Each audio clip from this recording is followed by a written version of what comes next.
दोस्तों टाटा स्टील की बात करें तो ऑलरेडी स्टॉक के अंदर बहुत ज़्यादा गिरावट हो चुकी है। फ्राइडे को भी स्टॉक के अंदर गिरावट हुई। तो क्या इस गिरावट में अब खरीदारी शुरू कर देनी चाहिए? क्या आने वाले समय में टाटा स्टील में शानदार तेजी बन सकती है या फिर स्टॉक और नीचे जाएगा? यहाँ पे टाटा ग्रुप का ये मजबूत खिलाड़ी है, आने वाले समय में अच्छा रिटर्न तो दे सकता है, लेकिन आगे इसका शॉर्ट टर्म का नजरिया क्या है? क्या और गिरावट होने वाली है? अगर गिरावट होगी तो फिर डिप में खरीदारी करने का क्या मौका मिलेगा? तो बहुत सारी बातें जिनको जानेंगे इस वीडियो के माध्यम से। कुछ बड़ी अपडेट है जिनको एक एक करके डिस्कस करेंगे और बाजार की संभावनाओं को तलाशेंगे। यहाँ पे अगर आप देखें तो आने वाले समय में मेटल सेक्टर में कैसी संभावना रह सकती है उसको भी जानने की कोशिश करेंगे। लेकिन सबसे पहले हम BSE सेंसेक्स की बात कर लेते हैं। तो 58,840 के स्तर पर क्लोजिंग रही।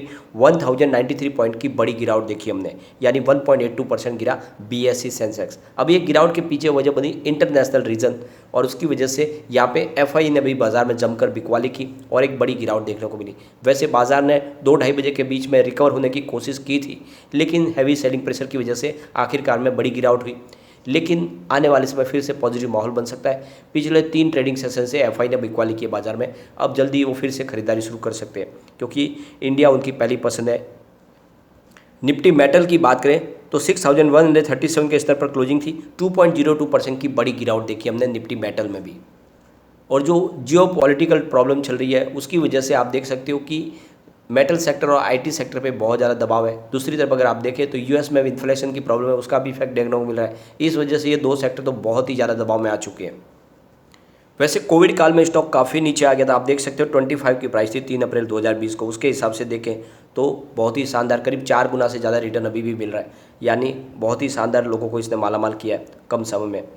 अगर 1 साल पहले जिसने भी इन्वेस्टमेंट किया होगा उसको फिलहाल 23.80% का लॉस हो रहा है, क्योंकि 138 की प्राइस थी 17 सितंबर 2021 को। जिसने 6 महीने पहले निवेश किया होगा उसको भी फिलहाल लॉस हो रहा है, क्योंकि आप देख सकते हो 130 की प्राइस थी, यानी 18.99% का निगेटिव रिटर्न देखने को मिल रहा है। यहाँ पे अगर आप देखें तो जिसने 1 महीने पहले इन्वेस्टमेंट किया उसको भी 6.13% का निगेटिव रिटर्न देखने को मिल रहा है, क्योंकि 112 के आसपास प्राइस थी। जिसने 5 दिन पहले निवेश किया उसको भी 1.63% का निगेटिव रिटर्न मिल रहा है, क्योंकि वो 107 की प्राइस थी। तो आप देखेंगे लगातार निगेटिव रिटर्न ही दिया है, स्टॉक काफ़ी अंडर परफॉर्म रहा है और अब आने वाले समय तेज़ी बन सकती है। यहाँ पे एक बड़ी अपडेट निकल के आ रही है। यहाँ पे टाटा स्टील के बोर्ड ने 2000 करोड़ रुपीज़ के NCDs को मंजूरी दे दी है। तो यहाँ पे टाटा स्टील प्राइवेट प्लेसमेंट के माध्यम से 2000 करोड़ रुपीज़ के NCDs जो है 10 रुपये की फेस वैल्यू वाले वहाँ पे अलॉट करके वहाँ से रकम लेना चाहते ताकि अपने बिजनेस में आगे बढ़ा सके। और लगातार आप देख सकते हैं कि ये जो NCDs यहाँ पे अलॉट किए गए हैं इनको अच्छी रेटिंग भी मिली है। आप देख सकते हो कि यहाँ पे जो रेटिंग है वो AA+ की मिली हुई है इंडिया रेटिंग की तरफ से, और इसके अलावा केयर रेटिंग ने इसकी रेटिंग को AA+ दिया है। इसका मतलब ये जो NCDs इन्होंने अलॉट की है ये काफ़ी अच्छी रेटिंग के साथ में है और लोगों का भरोसा बना हुआ है टाटा स्टील के ऊपर। दूसरी एक और बड़ी अपडेट है, ICICI डायरेक्ट की तरफ से यहाँ पे बाय की कॉल दी गई है और उन्होंने करंट प्राइस पे खरीदारी की सलाह दी है। उनका जो टारगेट है वो 125 का है, जो बहुत ही अच्छी बात है। आने वाले समय 125 की प्राइस हमें देखने को मिल सकती है। वैसे सबसे बड़ी बात यह कि काफ़ी ज़्यादा करेक्शन हो चुका है। आप देखेंगे ईयर लेवल के देखें या मंथली लेवल पे देखें या 6 महीने के हिसाब से देखें तो लगातार सिर्फ गिरावट ही हुई है। ऐसे में यहाँ पे तेज़ी आने की संभावना तो अभी है। अभी यहाँ पे गवर्नमेंट की तरफ से 15% जो एक्सपोर्ट ड्यूटी लगाई गई है स्टील के एक्सपोर्ट के ऊपर, उसको दिसंबर तक बढ़ाने का निर्णय लिया गया। इसके पीछे वजह यह है कि स्टील का मार्केट काफ़ी ज़्यादा वॉलेटाइल है और जब तक ये स्टेबल नहीं होगा तब तक सरकार इसके ऊपर एक्सपोर्ट ड्यूटी को बनाए रखेगी। सरकार का कहना है कि एक बार डोमेस्टिक प्राइस सेटल हो जाएगी तो उसके बाद में ये एक्सपोर्ट ड्यूटी को हम हटा सकते हैं। सरकार को भरोसा है कि जल्दी स्टील के सेक्टर में एक डिमांड आएगी और उसके बाद में यहाँ पे पॉजिटिव माहौल बनेगा, तो फिर जल्दी जैसे देखें तो इंफ्रास्ट्रक्चर में तेज़ी आने शुरू होगी और बिल्डिंग कंस्ट्रक्शन शुरू हो जाएंगे बहुत तेज़ी से। तो यहाँ पे डिमांड भी बढ़ेगी और इसकी जो प्राइस है वो भी काफ़ी ज़्यादा स्टेबल हो जाएगी। उसके बाद में इसकी एक्सपोर्ट की ड्यूटी को हम ख़त्म कर सकते हैं। 2022 में इंडिया ने करीब 18.37 मिलियन टन्स का टोटल एक्सपोर्ट किया है, जिसमें आप देख सकते हो फिनिश और सेमी फिनिश स्टील है। यहाँ पे गवर्नमेंट की तरफ से जो गोल सेट किया गया 2030 तक के लिए जो टारगेट है वो 300 मिलियन टन्स का है, जो प्रोडक्शन स्टील के प्रोडक्शन करना है इनको। तो जाने वाले समय ये टारगेट अचीव हो सकता है।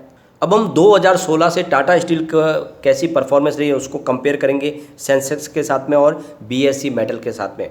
तो 2016 की अगर बात करें तो टाटा स्टील ने 52% का पॉजिटिव रिटर्न दिया है। इस दौरान BSE सेंसेक्स 1.95% दौड़ा और BSE मेटल यहाँ पे 36.65% का इसने पॉजिटिव रिटर्न दिया है। तो यहाँ पे विनर 2016 में टाटा स्टील है। 2017 की बात करें तो टाटा स्टील ने 87.19% का पॉजिटिव रिटर्न दिया है। इसके दौरान बीएसई सेंसेक्स 27.91% दौड़ा और यहाँ पे बीएसई मेटल 47.78% का इसने पॉजिटिव रिटर्न दिया। तो यहाँ पर भी आपको विनर टाटा स्टील ही दिखाई देगा। अगर हम देखें 2018 की बात करके तो टाटा स्टील ने 24.27% का निगेटिव रिटर्न दिया।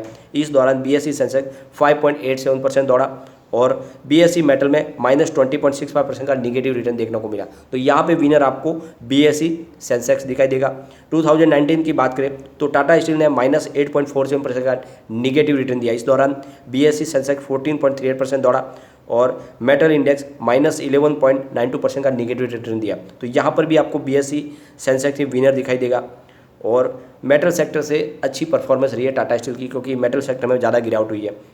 2020 की बात करें तो टाटा स्टील ने 37.61% का पॉजिटिव रिटर्न दिया है। इस दौरान बीएसई सेंसेक्स 15.75% दौड़ा और बीएसई मेटल 11.23% दौड़ा। तो यहाँ पर विनर आपको 2020 का टाटा स्टील दिखाई देगा। 2021 की बात करें तो टाटा स्टील ने 72.83% का पॉजिटिव रिटर्न दिया। इस दौरान बीएसई सेंसेक्स 21.99% दौड़ा और यहाँ पर बीएसई मेटल 65.92% दौड़ा। तो यहाँ पर विनर भी आपको टाटा स्टील ही दिखाई देगा। तो पिछले 2 साल से फिर से विनर टाटा स्टील है, काफ़ी अच्छी परफॉर्मेंस दिखाई है। लेकिन यहाँ पे जो इंटरनेशनल रीजन बन रहे हैं वो अभी मेटल सेक्टर के लिए फेवरेबल नहीं है। तो यहाँ पे जो घरेलू रीजन है वो तो फिलहाल इसको सपोर्ट कर रहे हैं, यहाँ पे खरीदारी की जा सकती है। लेकिन जो इंटरनेशनल रीजन है, रसिया यूक्रेन का जो युद्ध हो रहा है, जो अमेरिका में जो इन्फ्लेशन की प्रॉब्लम है, वो सारी बातें हैं जो इस समय हमें अवॉइड करने के लिए कह रही है कि हमें मेटल सेक्टर से दूर रह जाना चाहिए। लेकिन अगर आपका नज़रिया लॉन्ग टर्म का है तो आपको टाटा स्टील में बिल्कुल निवेश करना चाहिए। टाटा स्टील आने वाले समय आपको डेफिनेटली बहुत ही अच्छा रिटर्न दे सकता है और इसमें तेज़ी की संभावना बहुत ज़्यादा बाकी है। वैसे अगर आप देखें तो वैसे भी इसकी स्टॉक की पिटाई काफ़ी ज़्यादा हो चुकी है, अब गिरावट की संभावना बहुत कम है। एक बार हम इसके टेक्निकल इंडिकेटर भी चेक कर लेते हैं। सबसे पहले हम वनडे के हिसाब से देखें मंडे की संभावना कैसी रह सकती है। तो मूविंग एवरेजेस यहाँ पे सेल की कॉल दे रहा है, मोमेंटम ऑस्किलेटर्स स्ट्रॉन्ग सेल की कॉल है, ट्रेंड ऑस्किलेटर्स भी सेल की कॉल दे रहा है और वॉलेटिलिटी स्ट्रॉन्ग सेल की कॉल है। इसका मतलब जो टेक्निकल इंडिकेटर है ये गिरावट की हमें सलाह दे रहे हैं, इसमें और गिरावट हो सकती है। अब हम वीकली लेवल पर चल के देखते हैं। तो मूविंग एवरेजेस बाई की कॉल दे रहा है, मोमेंटम ऑस्किलेटर्स बाई की कॉल है, ट्रेंड ऑस्किलेटर्स में सेल की कॉल निकल के आ रही है और वॉलेटिलिटी स्ट्रॉन्ग बाई की कॉल है। इसका मतलब वीकली लेवल पर फिर से पॉजिटिव माहौल बन सकता है, यहाँ से एक नई छोटी सी रैली आ सकती है। अब चलेंगे हम मंथली लेवल पर। तो यहाँ पर आप देख सकते हो मूविंग एवरेजेस बाई की कॉल है और मोमेंटम ऑस्किलेटर्स स्ट्रॉन्ग सेल की कॉल है, ट्रेंड ऑस्किलेटर्स बाई की कॉल है, वॉलेटिलिटी स्ट्रॉन्ग सेल की कॉल है। तो एक तरह से देखें तो ये वीकली लेवल पे तो आपको पॉजिटिव माहौल बनता हुआ दिखाई देगा, लेकिन मंथली लेवल पर फिर से आपको एक न्यूट्रल वातावरण बनता हुआ दिखाई देगा। हो सकता है कि तेज़ी बने या फिर गिरावट हो जाए। वैसे भी अगर आप देखें तो बाजार में एक तरफा तेज़ी फिलहाल नहीं बन रही है। आप देख सकते हो कि एफआई लगातार 5-6 ट्रेडिंग सेशन से खरीदारी कर रहे थे, लेकिन पिछले 3 ट्रेडिंग सेशन से उन्होंने बिकवाली शुरू कर दी है और इसीलिए आप देख सकते हो कि आजकल लोग शॉर्ट टर्म में प्रॉफिट बुक करना पसंद करते हैं, लॉन्ग टर्म नजरिया लेकर नहीं चल रहे हैं और इसीलिए अगर आप देखेंगे तो आपको अप डाउन देखने को मिलेगी। लेकिन अगर आपका नजरिया लॉन्ग टर्म का है तो टाटा स्टील में आपको डरने की कोई बात नहीं, आपको बहुत ही अच्छा रिटर्न मिल सकता है। लेकिन अगर आपका नजरिया शॉर्ट टर्म का है तो उस स्टॉक से आपको जल्द निकल जाना चाहिए। मुझे लगता है कि शॉर्ट टर्म में यहाँ पे और भी गिरावट हो सकती है, फिर से ये एक बार आपको 2 डिजिट में जाता हुआ भी दिखाई दे सकता है, ऐसी संभावना बन रही है। तो बस नजरिया लॉन्ग टर्म का लेके ही चले। स्ट्रॉन्ग बहुत मजबूत है ये टाटा स्टील का, एक तरह से देखें तो ये एक नवरत्न खिलाड़ी है जो आने वाले समय आपको डेफिनेटली अच्छा रिटर्न दे सकता है। तो बिल्कुल नजरिया लॉन्ग टर्म का लेके बने रहे, ये आने वाले 3 से 5 साल में आपको मालामाल कर देगा। लेकिन फ्रेंड, कोई भी इन्वेस्टमेंट करने से पहले अपने फाइनेंशियल एडवाइजर से बात ले ले या अपना खुद का रिसर्च करें, क्योंकि मैंने वीडियो आपके एजुकेशनल पर्पज़ के लिए ही बनाया। वीडियो पसंद आए तो लाइक शेयर जरूर कीजिए और चैनल को सब्सक्राइब कर दीजिए।